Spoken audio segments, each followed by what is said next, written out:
안녕하세요. 해남TV 이승훈 강사입니다. 이번 영상은 4강 운해의 역할편입니다. 운해가 하는 일은 감정, 그에 따른 말의 억양 및 액센트, 각종 예술감각, 미래를 보는 안목, 사회성, 인간관계 또는 이것저것 생각할 수 있는 능력, 창의성 등이 있습니다. 자네 사람들도 운해의 활성화 정도에 따라 인간관계 및 사회 적응력 친화도가 다르고 본인이 하는 일에 대한 비전을 보는 능력을 키울 수 있습니다. 내용을 살펴보도록 하겠습니다. 운해형, 운해 담당. 운해가 담당하는 부분은 생각, 그림, 상상, 색상, 비전, 열정, 음주, 글짓기, 에너지, 글씨체 등이 있습니다. 운해는 디자인, 색상, 음감 등이 많이 발달해서 예술계통이나 보는 안목이 넓어서 사업가 또는 긴 미래의 분석가들이 많습니다. 상상, 생각, 앞으로 펼쳐질 미래, 4차원적인 엉뚱한 생각, 새로운 것을 만들어내고 어떤 상황에 대해 생각하고 고민할 때는 운해를 사용합니다. 자네 타입은 보통 정해진 틀에 따라 행동하는 경우가 많고, 운해 타입은 다른 방법과 여러가지 방법으로 생각하고 머릿속으로 미리 시뮬레이션을 돌려 각각 결과에 따라 일을 해결합니다. 자네 성향이 클수록 정해진 틀에 따라 매뉴얼대로 움직이려 하고 다른 방법 자체를 생각하려 하지 않기 때문에 운해의 생각 관련 뇌세포가 점점 약해지고, 운해 타입은 생각하는 것을 즐기기 때문에 요령과 순간순간 대처 능력이 뛰어나고, 심한 경우 자기만의 세상에 빠져 현실과 상상을 구분하지 못할 경우도 생깁니다. 색상, 음악. 보통 눈으로 보는 물체 또는 귀로 듣는 음악 등은 운해로 먼저 들어와 색상, 모양, 질감, 음성, 음향 이런 것들을 저장하고, 눈으로 보고 들은 것이 무엇인지 저장하는 곳이 자네입니다. 가끔 저거 봤는데, 또는 이 음악 들어봤는데 제목이 뭐지? 또는 이것이 뭐였지? 라고 느끼는 것이 운해에 내가 본 것, 들은 것에 대한 경험 정보는 남아있지만 자네의 보고 들은 것에 대한 재원은 잊어버린 것입니다. 운해 타입은 색감, 질감, 음원 등에 대해 자네 타입 성향보다 몇 단계 세부적으로 뛰어납니다. 그렇다고 모든 운해 타입이 전부 다 뛰어나다는 것은 아닙니다. 태어나는 순간 어느 한 부분이 특출나게 성장한 곳이 있습니다. 색감이 뛰어나면 그림을 잘 그리고, 음감이 뛰어나면 노래나 작사, 작곡 또는 악기를 잘 다룰 줄 압니다. 그렇다고 자네 타입이 그림, 음악을 못하는 것은 아닙니다.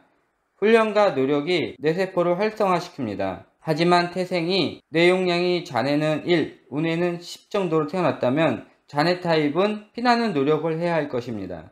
자네 타입은 성격이 섬세하고 디테일하기에 정밀 또는 사실화 등이 좋고, 운해 타입은 감성적, 추상적이기 때문에 상상화, 추상화, 풍경화 등이 좋습니다. 비전, 미래를 경험과 지식을 바탕으로 분석해내는 능력입니다. 자네 타입의 계획과는 약간 다릅니다. 앞으로 어떤 일을 진행할 때 운해 사람들은 그 일에 관하여 전반적인 상황 및 주위 환경, 같이 작업하는 사람들 및 관련된 사람들까지 고려하여 그 일이 얼마나 부합하는지, 또 불안 요소는 무엇인지 내 역량에 따라 보여지는 기간이 몇 달에서 몇 수십 년까지 내다볼 수 있습니다. 하지만 이것은 그동안의 경험 지식과 사회를 보는 정확한 안목 및 상황 분석력이 뛰어나야 가능한 것입니다. 이후 결정되면 세부 계획을 세워야 하는데 이 부분은 약합니다. 따라서 계획성이 뛰어난 자네 사람들이 보좌를 해야만 합니다. 간단히 말해 좋은 아이디어가 있으면 그에 대한 전반적인 외형 구조, 성능, 기능 등을 설명하면 그것을 디자인하고 설계할 자네 사람들과 콤비가 되어야 합니다. 가끔 자네 사람들은 현 상황만 보고 무턱대고 일을 진행하다가 그르치는 경우가 있으니 조심하여야만 합니다. 또 운해 사람들은 일을 벌리는 경우가 많아서 깊은 우물을 파는 자네 타입과 달리 여기저기 파다가 망하거나 성공해서 커다란 정수장을 만들 수도 있습니다. 대기업 CEO가 운해 타입입니다. 한 번에 수십 가지 일을 신경 쓰고 처리해야 하는 멀티 및 스위치 태스킹이 잔해 타입은 불가능합니다. 열정. 잔해에도 열정이 있지만 의미가 다릅니다. 잔해 타입은 어떤 일을 할 때 열정 에너지로 집중력을 발휘해 한 우물을 집중적으로 파고 시간 분배를 잘하여 꾸준히 진행하는 한편, 운해는 어떠한 곳에 꽂히면 만약 한 개면 잔해 타입 집중력에 800% 이상 투자를 할 수 있고 일 처리 또한 엄청 빠르게 진행할 수 있습니다. 그러다 보면 시간이 남아서 더 하고 싶은 욕망에 계속 이것저것 양을 늘리고 더욱더 많은 에너지를 쏟게 됩니다. 그래서 용두사미인 경우가 많습니다. 겉보기에는 평소와 다르게 갑자기 무언가에 꽂혀 옆에서 보기 불안할 정도로 미친 듯이 하다가 어느 순간 실증이 나거나 에너지 고갈로 마무리를 제대로 못 짓는 경우가 많습니다. 다시 말해 잔해 타입이 1년 동안 할 것을 운의 능력에 따라 2에서 3주 또는 한 달에서 2달 안에 모든 것을 배우거나 일 처리를 하거나 즐길 수 있습니다. 일반적으로 운해 타입이 무언가에 꽂히면 잠을 잘 못 잡니다. 자면서도 운해가 계속 꽂힌 무언가를 생각하고 잘못된 부분이 있으면 자는 동안 그것을 해결하려고 하기에 실질적으로 24시간 그 일을 한다고 보시면 됩니다. 음주. 사람들이 술을 많이 마시면 이성을 잃고 험악해지거나 난폭해지거나 하는 경우가 있습니다.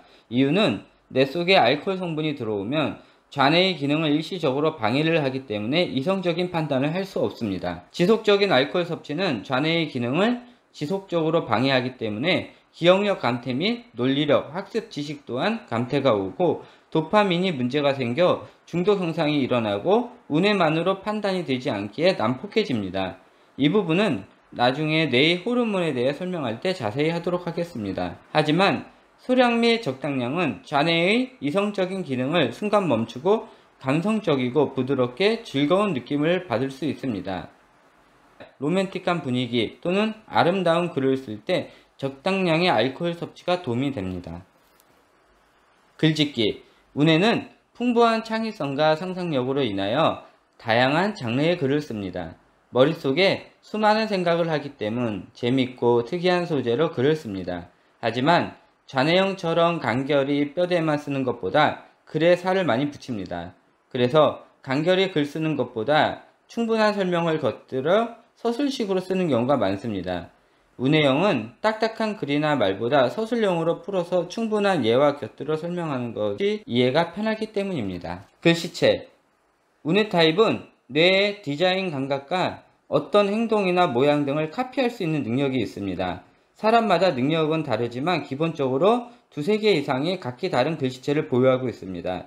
특히 아름다움을 추구하는 감성적인 성향이 있어서 글씨체들이 대체적으로 예쁩니다.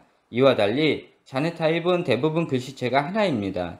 성격에 따라 글씨체가 예쁠 수도 아니면 투박할 수도 있습니다. 에너지. 제한적 에너지를 가지고 생활하는 잔해 타입은 규칙적인 생활 패턴과 불필요하고 쓸데없는 생각을 하지 않고 정해진 룰에 따라 움직이는 것을 좋아합니다. 한편 운해 타입은 폭발적인 에너지를 가지고 있어서 이 에너지를 다 쓰기 위해 어렸을 때도 가만히 앉아서 좋아하지도 않는 학습보다는 놀기를 좋아하고 본인이 좋아하는 아이템을 찾으면 엄청난 집중력으로 몰두를 하고 이것도 힘든 상황이면 머릿속으로 엄청 생각해야 하는 것들을 좋아합니다. 그래서 평소 때도 새로운 것을 찾아내거나 연구하는 것을 좋아하고 책을 읽어도 책 내용의 핵심을 찾아내는 잔해 타입과 달리 스토리가 있는 책을 좋아하며 한 문장 한 문장 읽으며 가상의 인물을 머릿속으로 만들며 한 편의 영화 비디오를 만듭니다. 이것으로 운해 구조의 설명을 마쳤으며 다음은 운해 사람들의 특징에 대한 것에 대해 설명하겠습니다. 운해 발달 정도에 따라 사회성, 인간관계, 감정 및 본인의 자아 정도가 달라집니다. 매우 중요하오니 꼭 숙지하시기 바랍니다. 감사합니다.